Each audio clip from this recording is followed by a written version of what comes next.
শিব মন্দিরের সামনে বসে মাংস খাচ্ছে আর বলছে আমরা হাবড়া অশোকনগরের ছেলে, আমরা সব পারি, 4 তারিখে খেলা হবে। কথাটি বলছে শিয়ালদা স্টেশনে পকেট পরোটা বিক্রেতা রাজুদা। চলুন শুনে নি কি বলছে।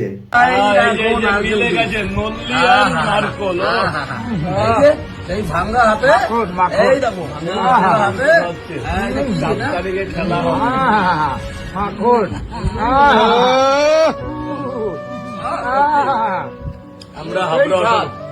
আমরা হাবড়া অশোকনগরের ছেলে, আমরা সব পারি। এই হচ্ছে নারকেল কি সেই স্বাদ। আমি নল্লি